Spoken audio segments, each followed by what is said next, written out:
Hello everyone, this is PKO Entertainment and we're back again, and here now we have another video review, and we're going to have a quick debate about the perception of woke within movie talk and entertainment coverage, and how there is very much a misconception of what a woke movie actually is, and why, because a movie is woke, it doesn't necessarily reflect its overall quality. Now, the discussion over whether a movie is woke or not is one of the most typical within all of entertainment, especially on social media. Nowadays, whenever we hear of a movie that's due for production or development, without even beginning to speculate on the director, the cast, the plot, the outline, or indeed the actors involved, the first instinct is to ask whether it's woke, as if that's now the instant barometer as to whether a film is actually good or not. And this is something I'll never understand when it comes to approaching a film or indeed a television series. Now, from my point of view, I will at the very least want to know the actual outline of the plot and indeed see the first trailer to ultimately decide as to whether I'm actually interested in the content or not. But even after seeing the trailer, you still can't make an absolute judgment as to whether something is good or not, or indeed it's actually woke or not. It's almost as if people need that instant review, that instant reaction, so that they don't have to actually do any research into the film or the series itself. Where we stand now in terms of current entertainment, if a film or series is woke, then that ultimately means that it's bad, and that just isn't the case. If we look at the actual definition of what woke means, being alert to social issues, that has absolutely no bearing as to the overall quality of a film or a series. In fact, there are so many films out there that are indeed woke, but they still remain great movies overall.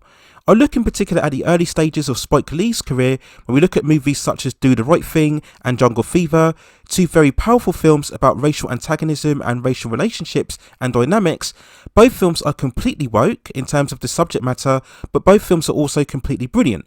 We look at Blue Collar from 1976, starring Richard Pryor, Yaphet Kotto and Harvey Keitel, a film about dissatisfied factory workers and disharmony within the workplace involving discrimination and racial aggression.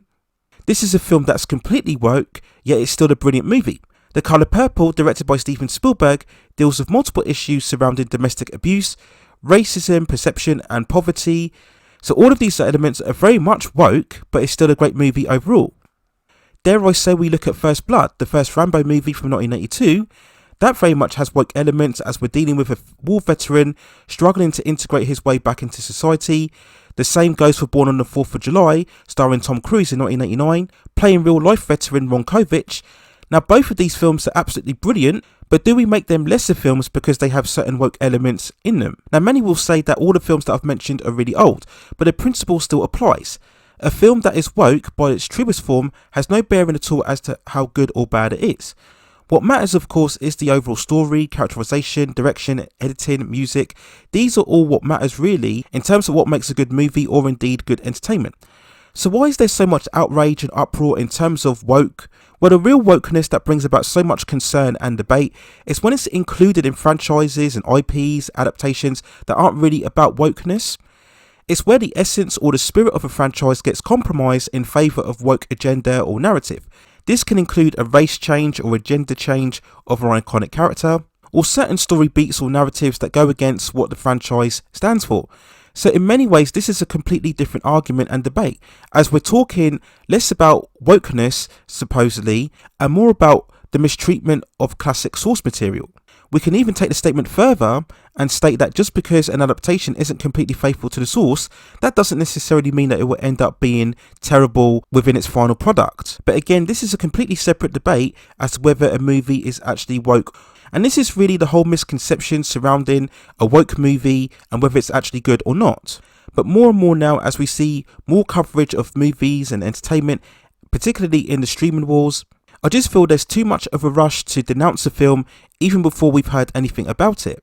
Now, of course, there have been movies that have woke elements that have turned out to be bad movies, but if they are bad movies, it's normally to do with the lack of storytelling or the acting or the direction, not because of the actual woke elements within the film itself. So this is just something I believe really needs to be considered far more in terms of reviewing movies and series and just content in general. I think we're just becoming too quick in order to denounce movies even before we've heard anything about them. Now, yes, of course, there have been many franchises that have had woke elements included that have turned out to be bad. So I just think we really need to start thinking about this in the future as we approach movies, to not be so quick to judge and have very much of a knee-jerk reaction. Now, by no means am I saying that you should just automatically like everything, that you should just run with the crowd or run with the current trend, but at the same time, I just think there needs to be a certain open-mindedness and willingness to actually review content in far more depth, rather than just to look for the instant reaction and impulse as to whether something is woke or not, and then make a complete absolute judgment on that without having heard any particular details about the movie itself. So those are my overall thoughts and feelings when it comes to the perception of wokeness, particularly within entertainment and especially when we talk about movies in general. Let me know what you think in the comments below. Do you believe that if a movie has any woke elements then it's automatically bad, or do you feel that we should be just taking a step back and actually looking into more the actual details of a movie in terms of its story and its casting and its direction before making an absolute judgment, and not be so quick to judge something just because it indeed does have certain woke elements within the story or the content? Let me know what you think in the comments below. If you enjoyed this debate and like to see me talk about more issues like this within pop culture and entertainment, then let me know in the comments if you have any further suggestions, and I'll provide some further commentary on those topics as well. Please also hit and like the subscription and notification buttons so I can provide you with more high quality content like this in the future. But that's it for now. Take care of yourselves, stay safe distances, and I will see you very, very soon.